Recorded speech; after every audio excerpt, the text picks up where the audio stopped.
یا قبر برای همون آدمای نصرانی و مجوسی میکنین یا کلیسا برای اونها میسازین. همه اجاره است. درست در اینا.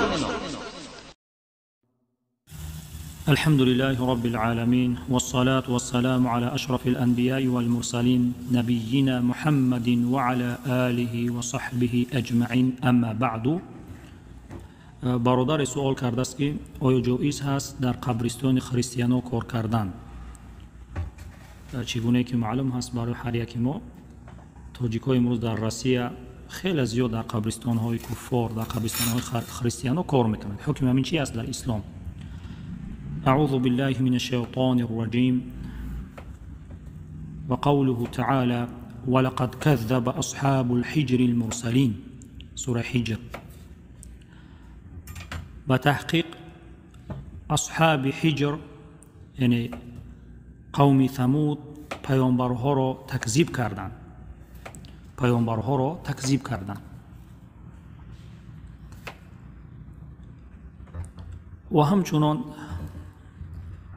این آیه دلالت میکنه که کفار در قبرهاشان عذاب میکشند. الله سبحانه و تعالی یعنی عذابشان میتید. الكفار يعذبون في قبورهم ونحن منهيون شرعا عن البقاء في اماكن العذاب. یعنی کافرها در قبرهاشان عذاب میکشند، یعنی الله سبحانه و تعالی عذابشان میتید و ما طبق شریعت، یعنی ما را الله سبحانه و تعالی نهی کرده است و همچنان پیامبرش صلی الله علیه و سلم داخل شدن، در آمدن یا ایستادن در جایی که عذاب الله در بالاشان است. لقول النبی صلی الله علیه و سلم، یعنی حدیثی که در بخاری و مسلم آمده است، پیامبر صلی الله علیه و سلم فرمودند لا تدخلوا على هؤلاء معذبین الا أن تكونوا باكين فإن لم تكونوا باكين فلا تدخلوا عليهم لا يصيبكم ما أصابهم. پیامبر صلی الله علیه و سلم فرمودند داخل نشوین با آنهایی که در حالت عذاب قرار دارند، یعنی قومی که در حالت عذاب قرار دارند، مگر در حالت گریه کردن، یعنی در حالت گریه و ترس استغفار از الله طلب کرده که عذاب شو در بلاد نازل نکنه. فإن لم تكن باكين فلا تدخل عليهم. هر وقت اگر گریه نمیکنین داخل نشوین. لا يصيبكم، تا که به شما را همون عذاب نرسد، ما اصابم، چگونه برای اونها عذاب رسید.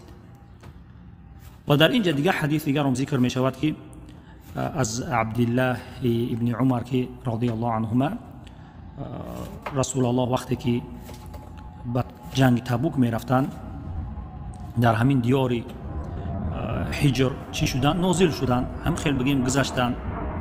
رسول الله معنشان کرد از نوشیدن آبهای همونجا، از نوشیدن آبهای همونجا رسول الله صلی الله علیه و سلم نهیشان کرد. حدیثی که در بالا اول گرفتیم در بخاری آمده است و همچون در مسلم، در بخاری 433، در مسلم 2980 و حدیث دیگه همچنان در بخاری آمده است که رسول الله معنشان کرد از نوشیدن آبهای همونجا، از نوشیدن آبهای همونجا معنشان کرد و چیشان گفت؟ گریه کرده بگذارین. که امام نووی همین حدیث ها را شرح میتید، میگوید وقد ترجم الامام النووي للحديث السابق بقوله، یعنی امام نووی ترجمه کرده در حدیثی که در بالا ما ذکر کردیم، گفتیم که رسول الله گفت گریه کرده بگذارین. باب البكاء والخوف عند المرور بقبور الظالمین، یعنی باب گذاشت باب گریه کردن و ترس هر وقت به قبرهای ظالم ها میگذارین. و مصارعهم باظهار الافتقار الى الله تعالی و تحذیر من غفلة عن ذلك، یعنی شتابیده گذشتن، یعنی تیز گذشتن و به طرف الله، یعنی به طرف الله چکار میکنی تو فقیر میشموری که الله عذاب نتیه. در ریاض الصالحین صفحه 297 امام نووی ذکر میکند. و قال القرطبی، امام قرطبی چی میگوید؟ وعليها الحمل بعض العلماء دخول المقابر الكفار، یعنی همین حدیثی که در بالا ما گرفتیم رسول الله چی گفت؟ هر وقت بر جایهایی که عذاب الله در بالاشان هسته گریه کرده بگذره. چی گفت این قرطبی؟ علم ها میگه گرفتن از همین حدیث فإن دخل الإنسان شيئا من تلك المواضع والمقابر فعلى صفة التي أو على صفة التي أرشد إليها. کسی که داخل می شود همین جایهایی که عذاب الله در بالاشان هسته، جایهای قبرها و هم جایهایی که عذاب الله در بالاشان هسته، چیکار کنه؟ با صفتی که رسول الله ذکر کرد، صفت رسول الله ذکر کرد صلی الله علیه و سلم، من الاعتبار والخوف والاسراع. یعنی چیکار کرده؟ انسان از الله طلب میکنه که عذاب الله در بالش نازل نشود و ترس و تیز گذشتن. و همچنان وقال ابن رجب الحنبلی، ابن رجب شرح حدیث رو چی میگوید در فتح الباری؟ هذا الحديث نص في المنع من الدخول على مواضع العذاب. سبحان الله. نگاه کنین که درآمدن رو علم ها معنی میکنن. در قبرستان کفار درآمدن رو معنی میکنن، گیجا برسد کار کردن. و برادرها اهمیت بدین که اهل علم درآمدن رو معنی میکنن. خیلی که امام قرطبی یکی از علم های پیش بود، مثلا امام نووی و همچنان ابن رجب چی میگه؟ این حدیث میگه نص هست، دلیل هست بر منع شدن در درآمدن جایهایی که عذاب هسته. نص فی المنع من الدخول فی على مواضع العذاب. یعنی منع از درآمدن در جاهایی که عذاب الهی است، منع است. الا على اکمل حالات الخشوع والاعتبار، مگر در همون حالتی که حدیث ذکر کرده است، یعنی با خشوع، یعنی از الله طلب میکنی که ترى الله یعنی عذابش رو در بلاد نازل نکنه، ترس ان میخیل. و هو البكاء من خشية الله وخوف عقابه الذي نزل بمن كان في تلك البقعة. یعنی چی؟ ترس از الله، گریه کرده و ترس از الله میکنی که الله تو را عذاب نتیه، و خوف انسان باید بترسه که عذاب الله در بلوش نازل میشود و گریه کرده. چگونه که در بالای همین قوم میگه عذاب الهی نازل شد.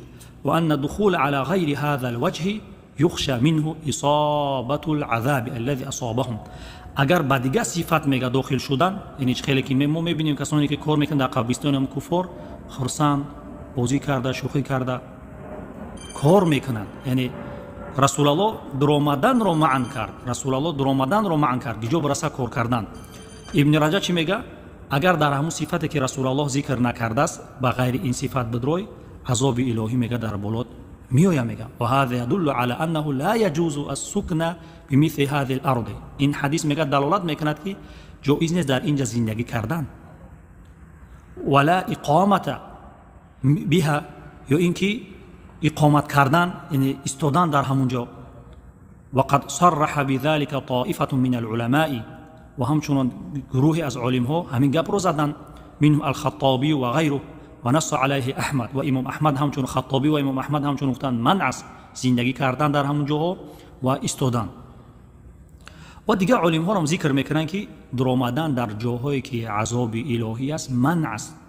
ما برادرها درآمدن رو گفته ایستیم، گیجا برسد کار کردن این 100% منع است. و بعض اهل بدعت کار کردن رو اجازه دادن در این جایها، یعنی در قبرستان، مانند حاجی میرزا و داملا محمدالله. اینها اولا که اهل بدعت هستند، اینها گمراه هستند. یگان دلیل از قرآن و سنت و سلف امت آوردن نمیتونند. فقط دلیلش چی است؟ در کدام کتاب اومده است، در کدام فتوای اومده است. اما خیلی که ما ذکر کردیم قرآن و سنت و سلف را که معنی کردن درآمدن، که جا برسد کار کردن، درآمدن منع است. کسی که درآمد یعنی بگیم اگر در همون راه، در هم قبرستان یک راه هسته، تو راه نیست دیگه مگر با هم قبرستان گذشتن، قبرستان کفار. در این حالت تو چیکار میکنی؟ میگذری گریه کرده با ترس و خوف که عذاب الهی در بالای تو نازل میشود. اما اینها از پیش خودشان، از شکم خودشان فتوا میتین کار کنین ولی باقی چیزاش انشاءالله رد میکنیم که در церковь کار کردن حکمش چی است، عرق اوپاکوفکا کردن، خوک اوپاکوفکا کردن حکمش چی است. انشاءالله اینها را ما بیان میکنیم همچون با قرآن و سنت با قول سلف که این گپ‌ها باطل هستند. این گپ‌ها باطل هستند. چگونه که آیات قرآن را ما ذکر کردیم سوره مائده که و تعاونوا علی البر و التقوى ولا تعاونوا علی الاثم والعدوان. والله که اینها همین تفسیر آیات قرآن را خواندگی نیستند. اگر اینا یک همین آیات را تفسیرش رو میخواندن هرگز این گپ رو نمیزدن. همین آیات همه کارهای بد رو معن میکنن، همه کارهای ظلم رو معن میکنن. الله میگه ولا تعاون، معامله نکنین، داد و گرفت نکنین در گناه و عدوان، در ظلم و گناه معامله نکنین. متاسفانه اینها کلام الله و کلام رسولش ماندگی و از قفای چون کدام انسان ها قیل و قال از قفای چون کدام انسان ها میدوند. ان شاء الله در آینده دیگه گپ‌های باطلش رو رد میکنیم با قرآن و سنت. این برای کسی است که از قفای حق جو است، این برای شخصی که حق جو است. این گپ‌های ما کسی که میخواهد نجات بیاید از آتش الهی، میخواهد نجات بیاد، برای اون است. و بعدا هر وقتی که الله سبحانه و تعالی یک کار رو حرام کرد پس پلی وی را حرام میکند که رسول الله فرمودند ان الله اذا حرم شیئا حرم ثمنه. پس به درستی الله یه حرام کرد پس پولش را حرام میکند، پس پولش را حرام میکند. سبحانك اللهم وبحمدك اشهد ان لا اله الا انت استغفرك واتوب اليك.